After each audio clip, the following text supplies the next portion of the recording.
What is coaching? This weekend, I was playing basketball with Grace and Gavin. They are super into basketball. As I'm recording this, they are 5.5 years old and almost 4 years old.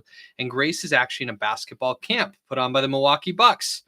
And I went to the first camp practice with her and I took notes on all of the drills the coaches had the kids do so that when we came home, we could practice the drills. And Grace is in a stage of life where she really wants to be great. She wants to be great at things. She's got almost a perfectionist tendency. I want to teach her to be graceful with herself and patient with herself and allow herself to make mistakes forward. But she just got this nature of wanting to be excellent and getting very disappointed if she ever feels like she's not showing up as excellent. And so we're going through one of the drills that she had a hard time with at the practice, and we're trying to do it at home. And the drill goes like this. You hold the basketball in your two hands. You toss the basketball up in the air, and you clap, and then you catch the basketball. And so you need to toss the ball up high enough to then clap, open your hands back up, and catch the ball. And Grace tried this again and again and again, and she could not do it. She would clap after the ball had already come down past her hands, or she would clap and the ball would hit her hands as she was clapping. Oftentimes the ball was on the ground before she even clapped. It was a lot for her to think about throwing the ball up in the air and then transitioning to this clap and then opening her hands back up to catch the ball. I was telling this story to someone the other day, and they said, yeah, that's like patting your head and rubbing your belly at the same time, or that old thing that we do where we struggle sometimes to get our brain moving in multiple directions. And for Grace, the big full-size basketball, even tossing it up high enough for her to clap her hands and then open them back up and catch it felt difficult. If she would, as over time, she would get to the point where she could open her hands up and clap before the ball came down, but then the ball just went straight through her hands because her hands were open too wide. And as she tried this again and again and could not get it to work, she began to feel very disappointed. She began to cry. She began to feel really frustrated and upset. And she cares so much about being great that she cried when she thought she couldn't do it. And so I had to think about another way to share this exercise with her, another strategy to teach her how to execute this. And so here's what we did. I told her to hold the ball and toss it to me and then clap her hands. And then I will toss the ball back to her. And so this is what she did. She threw the ball to me.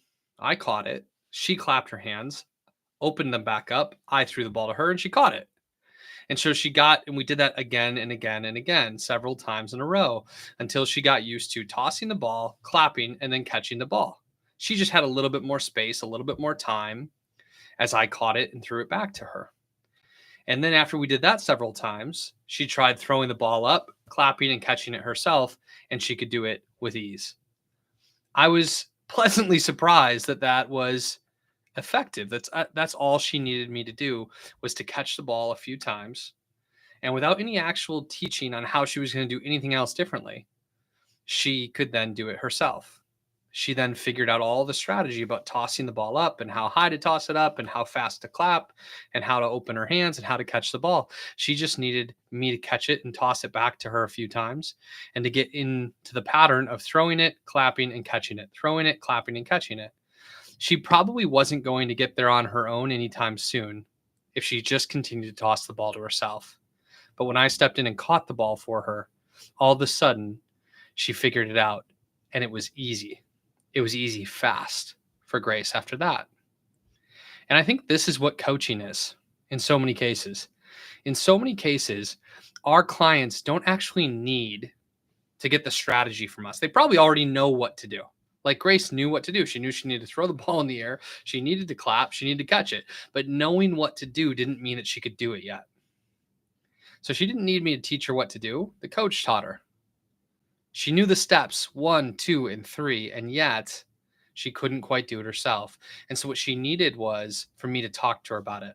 She needed for me to support her. She needed for me to tell her it was okay. She needed for me to catch the ball and to toss it back to her. She needed the extra time and space to process the different steps with someone else, with someone who trusted her, who she trusted, with someone who believed in her, who she believed in.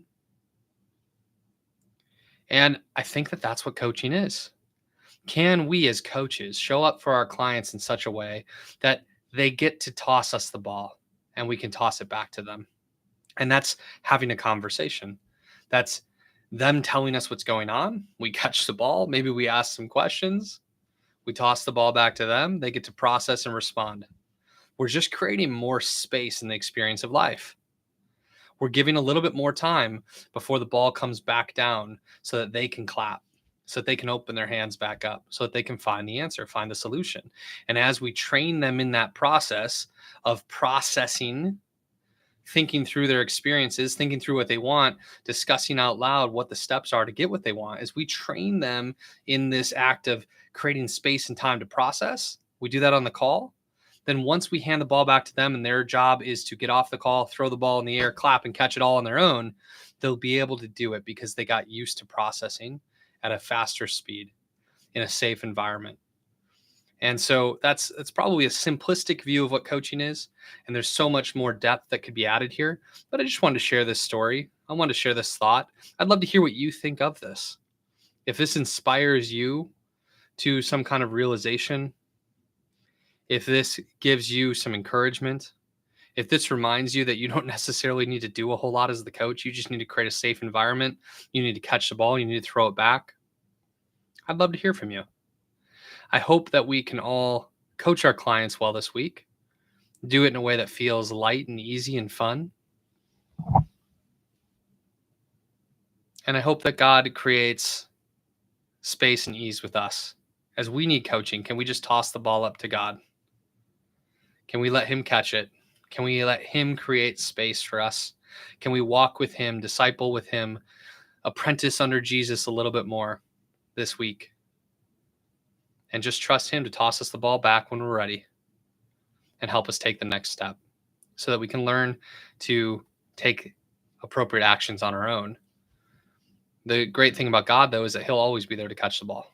He's not going anywhere. Coaching arrangements, they start and stop. Typically, eventually, they start and stop.